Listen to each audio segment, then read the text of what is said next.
Welcome to 40,000 Daily Show. Улаанбаатар хотод соёлын төвөгт зорилготой нэвтрүүлгийн маань морь жилийн эхний дугаар инхүү эхэлж байна. Би хөтлөгч Билгүн байна.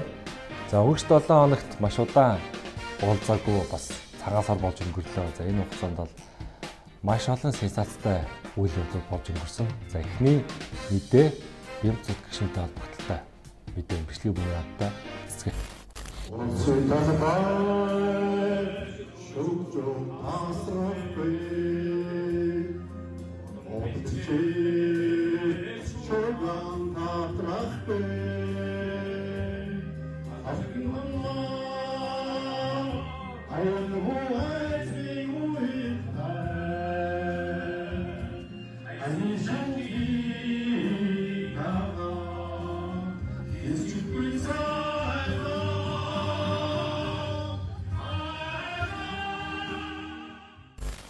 За орон нутгаас сонгогдсон гишүүд маань цагаан сарын үеэр уламжлал болгож тойргоо очиж иргэдэгэ. За тэгээд Бямцогт гишүүн ахмадуудад зориулж тайзан дээрээс мэдлэгээ өргөсөн байна. Ер нь бол яг Бямцогт гишүүн бит хоёроо ер нь ойролцоод болт юм. Би бол каракед бол шагшуурыг бол маш сайн хийдэг.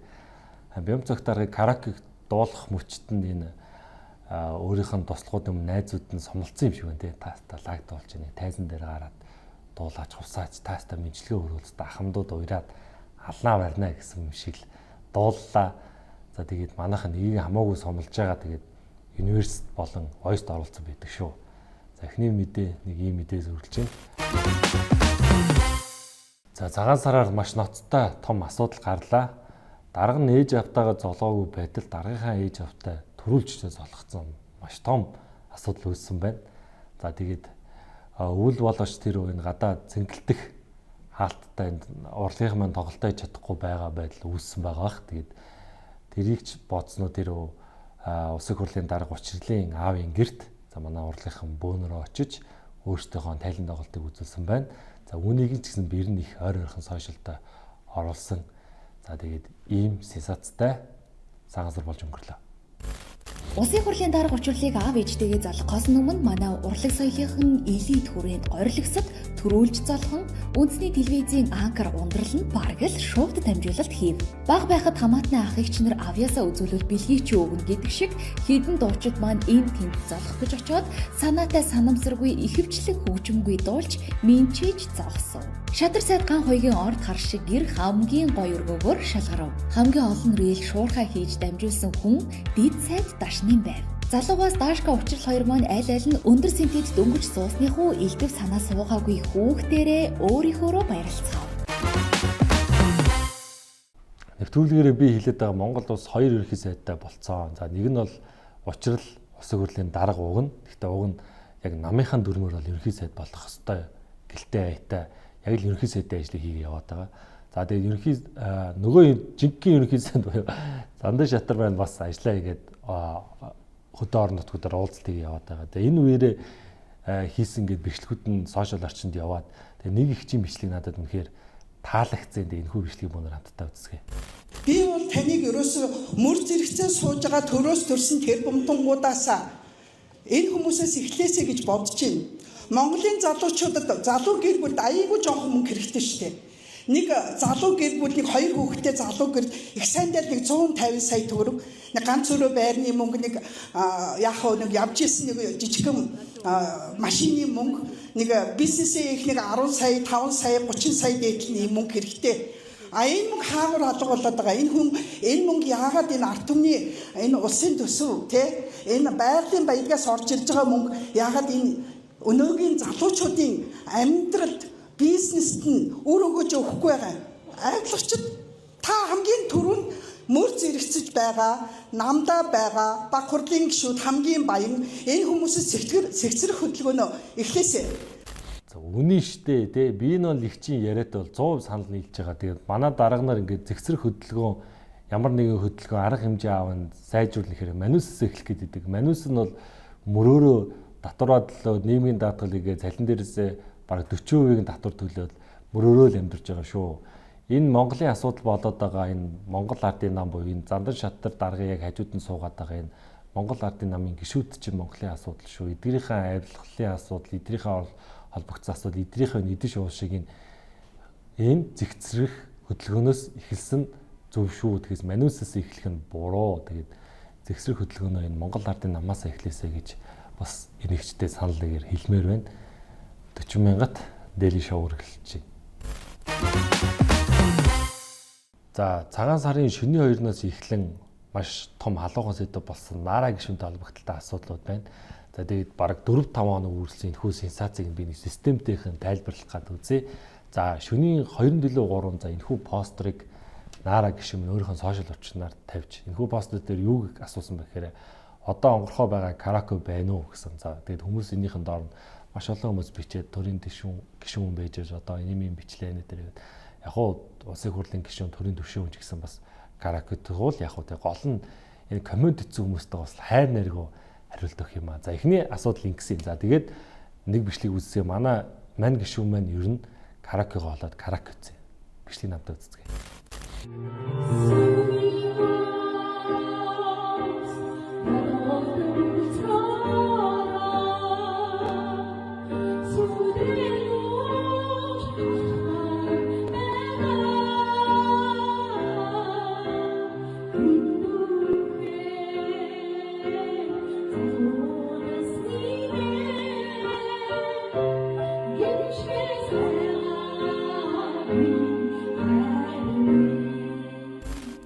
Бичлэгэн дээр гарч байгаа шиг гишүүн маань караокеногоо олоод караокед дуу дуулаа. За энэхүү баясгалангийн дуу дуусан. Тэгээд хүмүүс доор нь бас говийн боригоо санаад байгаа мó бла бла гэж бас ингэсэн. Бас тэдэрт нас өчөөгөө өгөхгүй хараагаа өгсөн манай гишүүн маань. За тэгээд дараагийн топ сэдв за түүний гэрт хулгай орсон. За энэхүү бичлэгийг хамтаа үздэг. Би бол одоо маш сайн мэдэж байна. Би элбэг доржийн сүүлийн тэр хүүхдүүд нь алга боллоо гэд нэг орон даяар том шууган болоход би гоо арайчтай бүхэл бүтэн 8 жил ерөнхийлөгч хийсэн хүн арайч хүүхдүүдээр ингэж пи артахгүй байлгүй дээ гэд шеэрлсэн. За харин MCS-тэй би бол байнга л одоо энэ улс төрд орсон цагаас хойш те энэ одоо ухаан одог оюу толгой юу байдгийг эдрийг ингээд мэдсэнээс хөө хитэр чи ямар амар миний ингээд төсөөлдөг байсан миний хардаг байсан шал өөр хүмүүс байсан байна гэдэг тухай мэдсэнээс хойш би MCS-ийг шүмжилж байгаа. Гэхдээ тэд нар арайч юм хийхгүй бах. Тий. Намайг засаж залруулж болдгүй юм заа юу. Надад сануулга өгч болдгүй юм. Одоо бүгд хамтдаа үзнэ. Би өөртөө жинхнээсээ ёстой жинхэн зууж агаад явна. За хулгааны лайв бол үнэхээр өндрийг авч Монгол оюун дорндоо яриад талцаж за гэрээ угуулсан тодорхой бохомдхон тодорхой тэг өөрөө л хэлж байгаа те Нараг бол хинч сануулга өгдөг юм аа Нараг бол хинч засаж чаддаг юм аа. За энэхүү хулгайг бол би одоо бол хардж байна те. Энэхүү хулгайг бол MCS буюу элбэг дөржээс над руу явуулж манай гэрт хулгай оруулаа. Миний гэрт байгаа энэ архийг авлаа. Копины машиныг авлаа. Хаста чонны эмгтээгийнх нь нэрийг нь дуудаал амар лайв хийсэн. За тэгээд хүмүүс бол хаста ёс зүйгүй байна, хариуцлагагүй байна нэ дээрээ гэдэг юм болсон. За дахиад нэг бичлэг өнөр хамтаа үзье. Ямар юм нэлтэй уус вэ? Тэгээ энийг арчилсан уус гэх юм уу? Тэгээд энийг эрхчлөөтэй уус гэх юм уу? Өнөөдөр миний гэрт дайрж орж ирж чадвал танах маргааш юу юм бэ? За тэгээд бичлэгийнхаа дараа нь бол бидэд хандаж бас хэлсэн. За тэгээд миний гэрт ингээ хулгай орчих, таам усагийн гэрт бол хулгай орох юу юм бэ? Энэ арчсан улс юм уу? За аста бла бла гэж дахиад манидигээ бас хомруулуулад авсан. За дахиад нэг бичлэгийг бас хамтаа үзье. Тийм биш үү? Цагаан хоолойг ийшээ тавьсан биш нэрээ. PVC хоолойг ийшээ тавиад. Тийм биш үү? Цагаан хоолойг ийшээ тавиад. Дараагийн бичлэгэн дээр гарч байгаа энэ төрийн сүлд өөрийнх нь гаражт байгаагаас бас том халуухан сэдв боллоо. За тэгээд Монгол улсын гишүүн одоо Монголын парламентын гишүүн хүн байж төрийн сүлдийг гаражтаа бараг нойлын хажууд тавьсан байгаад нь иргэд нэлээд бухимдалтай хандж тэгээд ийм зүйл болсон ийм Наратай холбогдсон сенсацууд боллоо. За би хувьдаа бол Нара гишүүнийг энэ бүгдийг нь бол захиалгатай хийж байгаа гэж хувьдаа хардж байгаа. Тэгээ энэ хүн хичнээн ийм өөрийнхөө импровизацаараа явдаг ч гэсэн арайч ийм бас контролгүй. Тэгээ албаар төрийн төшөө хүн байж олон нийтийн хэрэгслээр дандаа муухай үг хэрэглэж энэ хүү лайв болон энэ зүйл дээр оруулж эхлээд яг ийм караоке байна уу сенсацийг авч жагаад араас нь хулгай хэрэг оруулаа. Тэгээд тэр лайвн дээр албаар тэр гаражтаа байгаа нойлын хажууд байгаа тэр төрийн сүлдийг харуулж тэгээ энэгээр ингээд нэг мессеж өгөх гээд ингэж би хувьдаа харж байгаа. За юу гэхээр төрийн дэвшин хүн одоо ингээд энэ төрийг муухай харагдуулж Монголын парламентыг улсын хурлын гишүүдийг нийтээр муухай харагдуулж бүгдээрээ бүтэхгүй болохгүй хүмүүс мэтээр харуулж за тэгээ энэ нь өөрөө ингээд төрийн дайсан болж энэ өөрөө юу илэрхийлэх гээд байгаа нэхээр энэ 126 гишүүнийг тар энэ парламент бол муухай зуухай гэдэг юм руу турхаад энэ үг гэж харж байгаа. За яг энэхүү PR-ууд явсны дараа яг ийм постертай мэдээлэл гарч ирсэн 3 сарын 1-нд 126 гишүүнийг тарах хөдөлгөөн талбай дээр болно энэ төр гэх. Ерөнхийдөө бол нараа гишүүний гол агуулга нь парламентыг муухай харагдуулах энэ ардсан тогтолцоо парламентын засаглалыг үгүй их гэдэг нэг гэж би удаа харж байна. За хэрвээ яг энэ үгүй болох юм бол хэнд ашигтай вэхээр одоо миний санаж байгаагаар бол тий харь орнуудад ашигтай Монгол эмх замраагүй байдал үүснэ. За нөгөө талаар эсвэл төрийн тэргүүн байгаа хүн бүх мэрхэн мэдлийг өөртөө авах хөргөлөгчийн засаглалууд төрөх гэж нүү гэд иймэрхүү хардталтыг төрүүлж ин тэгээд монголчууд мань ухаантай байгаараа биднэрт тэгээ ямар ч хүний амь эсэхгүй 1990 онд орсон арслын тогтолцоо биднэрт байгаа хамгийн том үнэт зүйл шүү. Энэ дээр бас бүгдээрээ сонор сонирмжтай хайрлаж хамгаалж ия. Тэгээд энэ сошиалаар явж байгаа энэ өдөө хатагч нарын юмд гоё хэрсүү байж асуудалд уус уртаа хандаасаа гэж хүсэж байна 40 мянга дийлэн шавнаас. 5 богд группийн Кантай дахь тулаанч Баатар сайхан захирлын хүү дахиж хүн зоджээ. За тэгээд би энэ залууг уг нь гадаад боосол ижүүлсэн хүмүүсээс юу сонсохнаа гүйцэтгэх захирлаа бол айгүй сайн гоо компанийн сайн хийдэг байсан гэж ярих юм билээ. Гэтэл яг тэр шүүх хурлаас тараад явж байгаа тэр хэвлэлийнхэн сэтгүүлчд гаргаж байгаа хандлагыг хараад би ер нь бол засаргаагүй юм уу даа гэж хүн хэлжсэн. Ялчгүй хандлага нь бол засаргаагүй юм залуу байна. За тэгээд дахиад хүн зодсон байна. Тэгээд ерөнхийдөө бол Монгол улсад 92 атман uuсан байна. Нэг нь сошиалар лайв хийж атмантай, нэг нь энэ залуучуудын ордог night club автгүй амтан зоддог юм хоёр атманууд үүссэн байх шүү. Тэгээд энэ зургийг сайн хараад аваараа манай залуучуудаа сонон сэрэмжтэй энэ тааруултал зогцсон дээ шүү. Тэгээд зодууллаа гэд шийдвэр нь гарахгүй аав нь нөлөөлд юм уу? Эсвэл Монголын шүүх арайч тийм болоог багт би өвдө итгэдэг. Гэхдээ бас арай л даварцсан байна те. Тэгээд сонор сэрэмжтэй байгаараа энэ 5 богд группийн тулаанчаас амарсан гэдэг юм билээ нэр. Цагаан сарын үеэр Централ телевизийн гаргадаг Tonight Show бол бас үнэхээр бол гоё үзэхүйштэй контент гэдэг нэг боллоо. Жохлон баясгалыгч хоёрын орсон контент бол үнэхээр nice байсан. За бас өнгөрч 7 хоногийн сая бүтэнсэн өдөр манай ерөнхий сайд Зандан Шадар оролцлоо. Ардсан улсын ерөнхий сайд энэ хүү шоунд ороход байдал зүйл Америкт бол яг энэ Tonight Show-д бол маш олон улс төрийн эрх мэдэлтэй хүмүүс орсон, одод оролцдог. Тэгээд ийм догцсон хэмжээг заягтай. Угаасаа манай ардсан улсын хэмжээ шоу нэвтрүүлэгт ороход яхав тэ. Надад гоё санагдсан. Энтэй холбогдолтой нэвшлийг өнөр хамтдаа үзцгээе. Бацгаана уу. Монгол улсын ерөнхий сайд Зандан Шадар байна. Сайхан шилжцгээж байна уу. За энэ миний ажлын өрөө. За би энэ сууж ажиллаа хийдэг. Ерөнхий сайд засгийн газрыг удирдах, төрийн хууль биелүүлэх ажлыг улсын их хурлын өмнө хариуцдаг албан тушаалт юм. Харин би өнөөдөр Tonight Show-нд оролцсон. За Tonight Show Америкт маш алдартай шоу. Jimmy Fallon-ы хөтөлдөг энэ шоу бол хамгийн хөгжилтэй entertainment хөнгөн нэвтрүүлэг гэж тооцд юм бэлээ. Харин Монгол улсад анх удаа гарч байна. Нэвтрүүлэг өччих шүү ерөнхий сайд аа. Хөө тийм үү. За уучлаарай. Ерөнхий сайд маань энэхүү шоунд оролцож нэг сонирхолтой юм ярьсан. Надад бас тэр нэг сонирхолтой санагдаад тэгээд та бүхэнд хуваалцах гэж бодлоо. Тэгээд мань хүнийг ногоон гэрлэрийн гараа явж яхад нь харт амхнаас зугтж байгаа хэдэн харт амхичуд ингээд мөргөөд тэгээд мань хүн 27 хоног ухаангүй байж байгаа сэрсэн гэд нэг түүгээ ярьсан. Тэгээд би нэг ингээд бодоод үтсэн чинь яг миний нэг үтсэн солонгос кино харагдаад байхгүй нэг амьдралын эдрийг та бүхэн бүгдээр мэдэн штэ. Кимиха гэдэг. Кимиха чи нөгөө баахан болж Америкт очиод нэг боссын туслах хийж байгаа. Яг Минсуятагаа сүмд гэрдэгчсэн чинь бодулцдаг.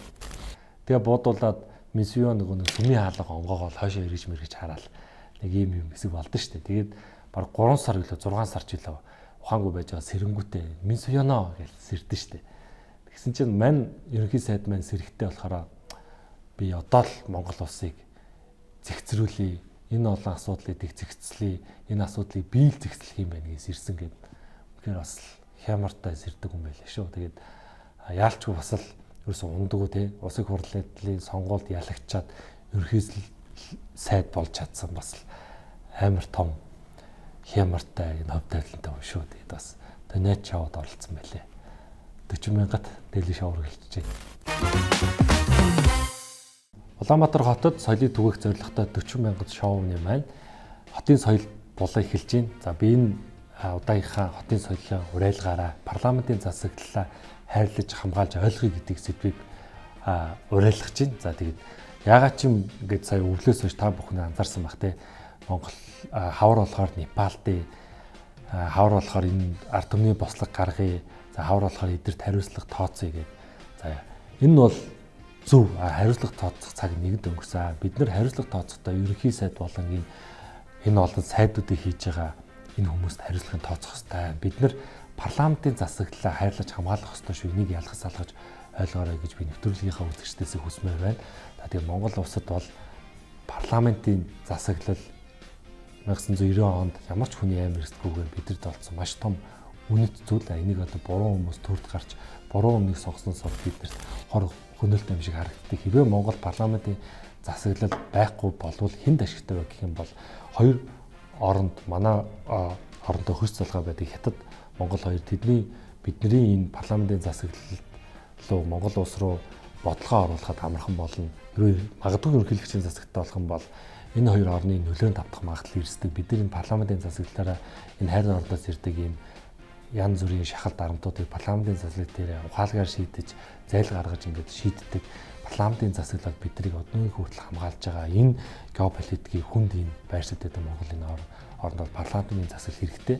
Тэгээ бүүнээр асуудлыгаа хүндэн биш одоо энэ засаглалын зөв системийн руугаа халтахгүйгээр ерөнхий сайд намруу хандаж бүүнээр энэ хариуцлага тооцдог байцгаа гэж уриалмаар байна. Тэгээд парламентын засаглал байна гэдэг нь хүн засаглахгүй, нам засаглал нь тиймээс бүүнээр үед болдог сонгуульд одоо удахгүй болох ерөнхийлөгчийн сонгуул, улсын хурлын сонгуульттай ухаалаг хандаж, намд нь хариуцлага тооцож, аливаа нэг улс төрчийн PR-т автахгүйгээр нам засагладаг систем рүү энэ нам нь яаж удирдах гэдэг, тэр нам нь яаж удирдах гэдэг энэ бүгдийг нь харж үзэж сонголтоо хийгээсэй гэж хүсэж байна. Тэгээд одоо энэ хавар маш олон жигсаал цуглаан болох юм байна. Үндсэн парламентын засаглалыг алдахгүй одоо энэ ажлаа муу хийгээд байгаа Монгол ардын намын ерөнхий сайд болон түүнийг дагсан сайдуудыг бүгдийг нь сольж парламентын засаглалаа хамгаалах үйл ажиллагаанд нэгдэж ухаалаг хэрсүү байгаарай гэж 40,000 дээлээ шоунаас уриалмаар байна. За нэвтрүүлгийнхаа төгсгөлд нэг алтартай хүмүүний яриагаар нэвтрүүлгийг жаргая. Баярлалаа. 40,000 дээлээ шоунаа. Одоо бол манай тусгаар тогтнол бол их эзэгтэй үед тулчлаа шүү гэдгээ мэдрэх хэрэгтэй болчиход байгаа. Энийг л мэдэрч чадах юм бол бид нар нэг зүгт явлаа. Би танд нэг гэнт санаанд орлоо. Саяхан нэг өвөр Монголын эрдэнэтэй хүнтэй уулзлаа. Тэгээд би асуулаа. Яг юм ярьж байгаа хоол идэж байгаа. Танд их орон байна уу гэж асуулаа. Та юу? Би асуулаа. Тэгсэн Шилийн гол, Баян нуур, Алшаа энэ гээд их нутаг бол бидэнд байна. Их орон бол байхгүй гэж. Хатуу байгаа биз. Их орон бол байхгүй гэж. Тэгээд та их орон надад байгаа даа гэвэл юу хэлж болох вэ гэсэн чинь Ар Монгол л байна гэж хэлж байна. Тэгэхээр их орон гэдэг юм болвол Алтай хангаан уулс сүндэрлээд орхон хэрлэн урсж байгааг харж байгаагаараа их орон биш байт юм байна. Түүнд эзэн суусан эзэнтэй байж их орон байд юм байна. Их чөлөөтэй байна. Тий. Их чөлөөтэй эзэн гэдэг чинь их чөлөөтэй гэсэн шүү дээ. Эзэн болсон хүнтэйгээ нийлжж их орон гэдэг юм байд юм байна. Тэгэхээр бид нар уул ус маань урсч л байна. Сүндэрлэж л байна. Тал маань налайж л байна. Бид их оронтой гэд суугаад байдаг цаг биш болжээ. Хүн чинь хүн эсвэл их орон гэж юм байхгүй болно л гэж байна гэсэн ойлголт. хүнчин хүнийх л мэдлэлд очвол их орон байхгүй болно л гэж байна.